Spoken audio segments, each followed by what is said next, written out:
The biting wind howled through the treacherous mountain passes, carrying with it a freezing chill that seemed to penetrate straight to the bone.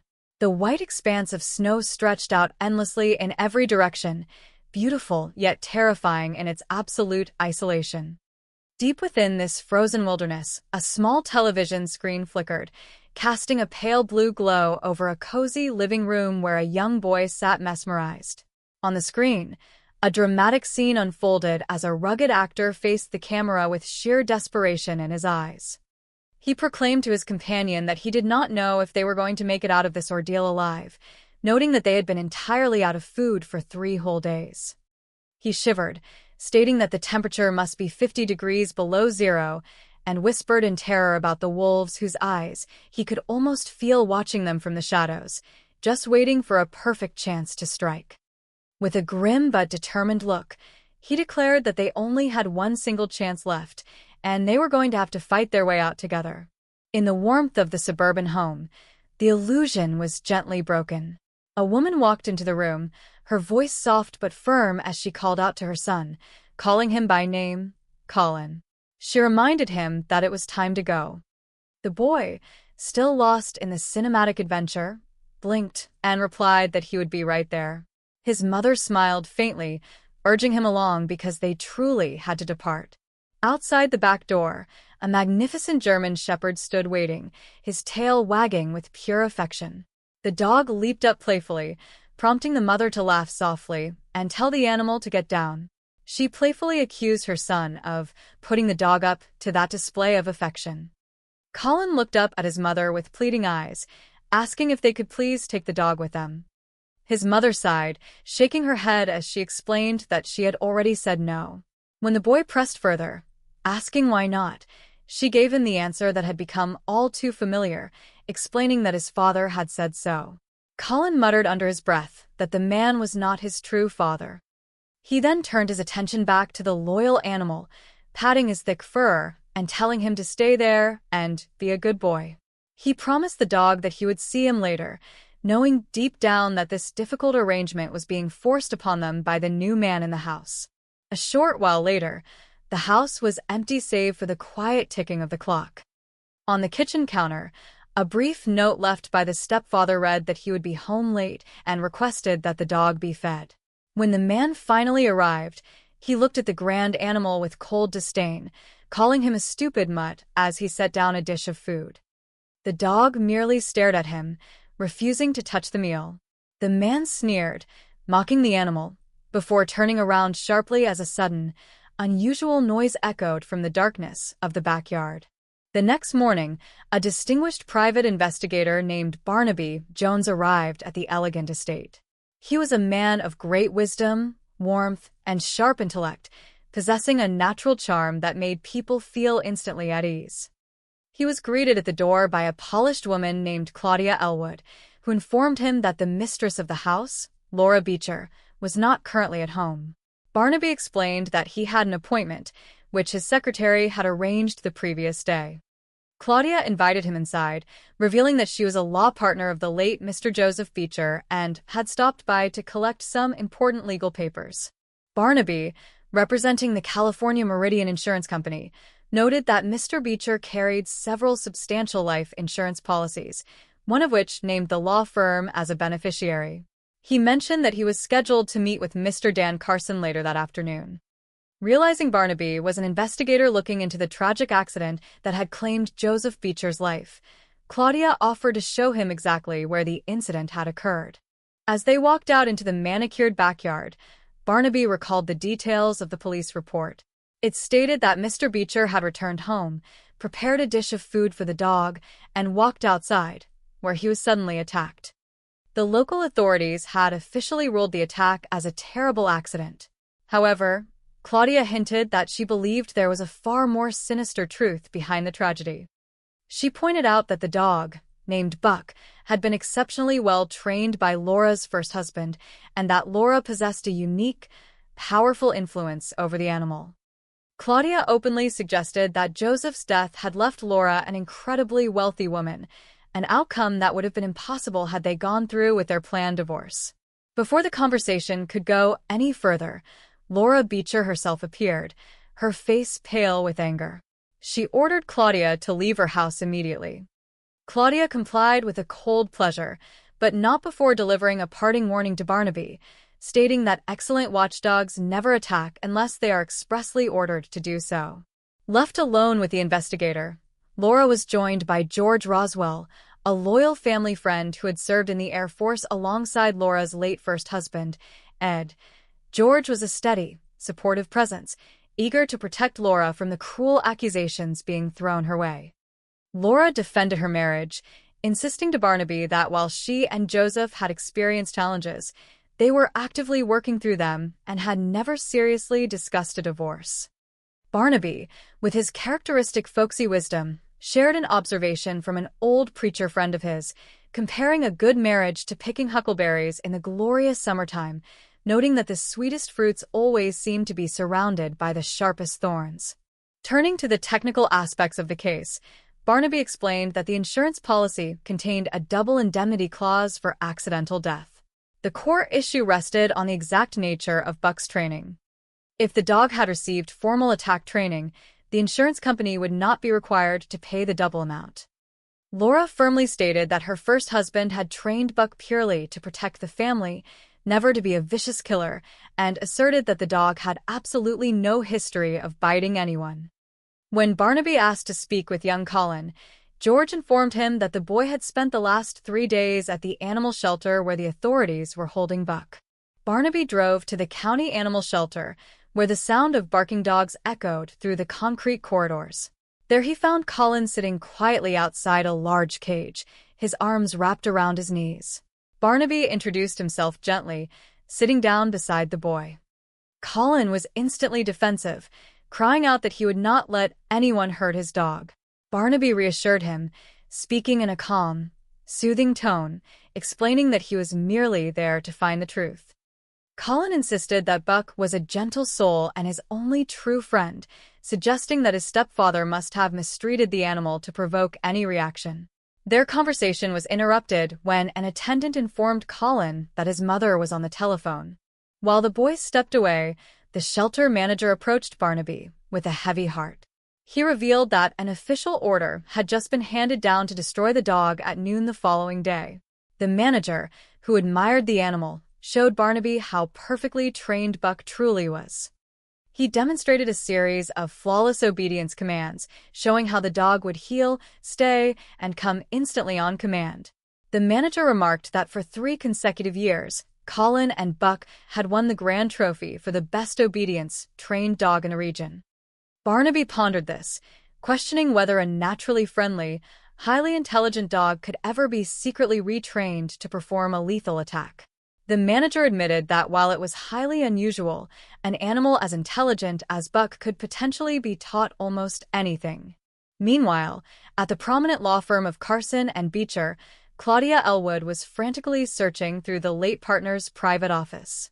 Dan Carson entered, questioning her single-minded obsession.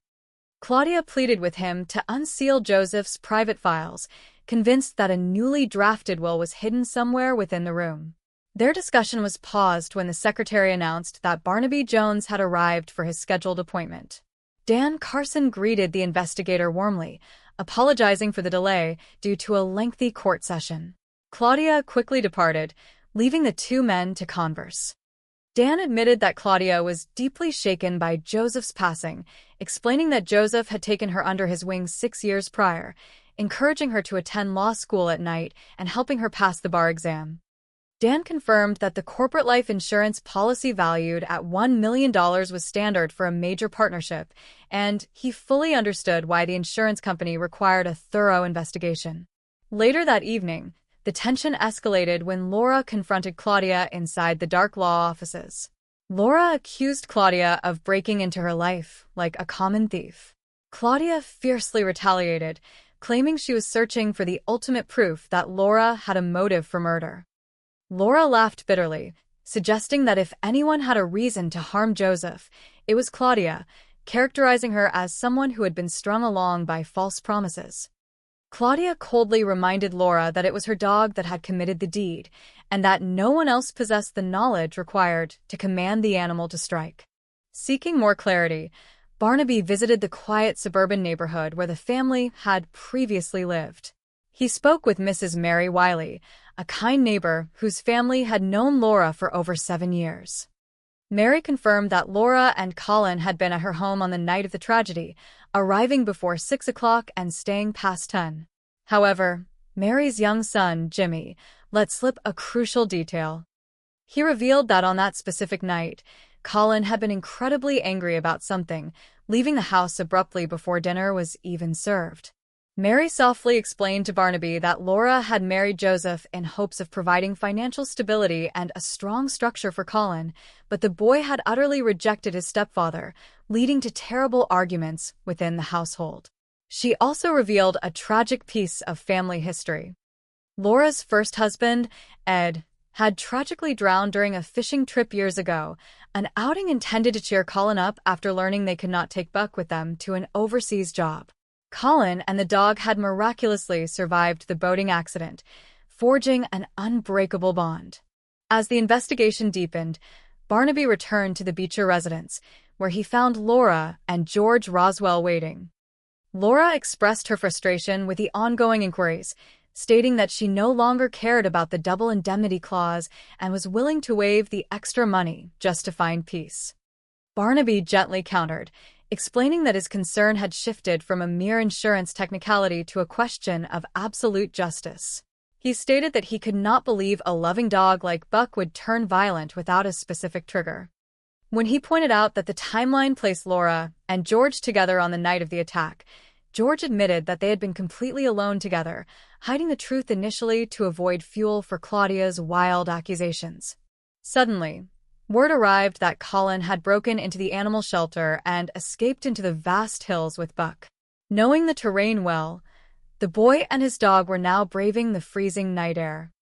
Barnaby immediately coordinated with his dedicated daughter-in-law and business partner, Betty Jones, who was busy compiling background checks from their central office.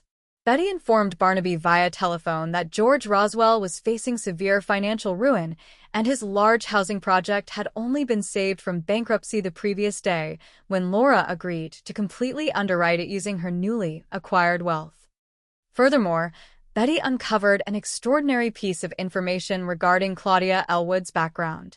Claudia's father was a veterinarian in Idaho who operated a specialized kennel dedicated entirely to breeding and training professional guard and attack dogs. The next morning, Barnaby visited the law office once more, finding Claudia still searching through Joseph's files. He shared the interesting discoveries made by Betty, gently confronting Claudia with her extensive family background in training attack dogs. He pointed out that to use an animal as a precise weapon, one would need exactly the skills she possessed. Claudia remained defiant, promising that she would call Barnaby the very moment she uncovered the hidden will. Tragedy struck again later that night. A security guard discovered Claudia's lifeless body in the dark parking garage of the office building. Lieutenant Biddle of the local police department arrived at the scene, where Barnaby joined him. The coroner's preliminary examination revealed distinct scratch marks on the victim, suggesting another animal encounter. Barnaby, inspecting the ground with a magnifying glass, discovered a set of clear dog tracks in the dust. The size of the prints indicated a massive German Shepherd, but Barnaby carefully preserved the evidence for further analysis. A parking attendant reported that before her passing, Claudia had screamed a single word repeatedly, sounding like the name Colin. Barnaby, utilizing his gentle demeanor, tracked down young Jimmy Wiley at a local park. He manufactured a harmless story, telling the boy that Buck had accidentally been given the wrong medicine at the shelter and desperately needed an antidote to survive. Deeply concerned for his friend, Jimmy immediately revealed the secret location where Colin and Buck were hiding, an old abandoned shack in the countryside. Barnaby arrived at the shack to find Colin sharing a simple meal of pork and beans with his loyal dog. The boy was startled but relieved when Barnaby explained the trick and sat down to talk to him like a man. Barnaby explained that running away would never solve his problems and that they needed true evidence to clear Buck's name. Using a specialized forensic kit from his vehicle, Barnaby took imprints of Buck's paws and carefully compared them to the detailed lifts he had taken from the crime scene garage. The results were definitive. Buck's paw prints did not match the marks left by the animal in the garage.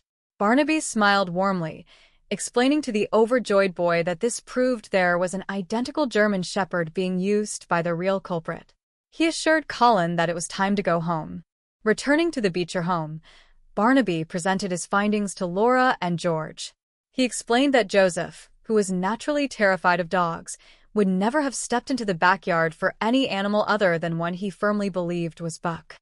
While George departed to attend to urgent business, Barnaby received another vital update from Betty. Betty had discovered that George Roswell and Laura's first husband had both served as elite air police officers assigned to military-based security, where their primary responsibility was the intensive training and handling of German Shepherds for patrol work. Furthermore, Betty revealed that Dan Carson was secretly the head of a massive, fraudulent land development scheme that was on the verge of exposure. Barnaby put the final pieces of the puzzle together. He called Dan Carson, requesting permission to search Joseph's old office files one last time, claiming that Claudia had been convinced the truth was hidden there. Dan, believing he was entirely safe, granted permission before heading out to a court appearance. Barnaby immediately drove to a premier security dog kennel on the outskirts of the city. There, he located a magnificent German Shepherd that looked exactly like Buck, a virtual twin. The kennel owner confirmed that the dog had been purchased and trained recently by a prominent local attorney. At the law office, Betty was carefully searching the bottom of the filing cabinets when Dan Carson suddenly entered the room, his expression dark and menacing. He realized that the investigators were closing in on the truth. Outside the building, Barnaby arrived just in time with the authorities, confronting Carson before any harm could be done.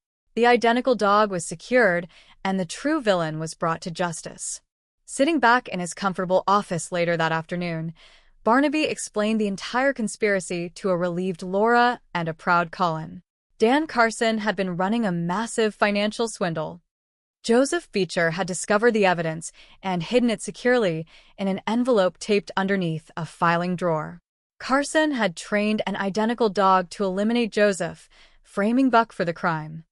When Claudia began searching too close to the hidden blackmail papers, Carson utilized the trained animal once more to silence her, with her final cries actually being a desperate attempt to call out the word calling rather than the boy's name. With the truth fully revealed, Buck was officially cleared of all charges and returned to the arms of the joyful family. Colin hugged his dog tightly, thanking Barnaby for always believing in his best friend. Barnaby smiled, his eyes twinkling with warmth, remarking to Betty that protecting an innocent life and bringing a family together was truly the finest reward any investigator could ever ask for.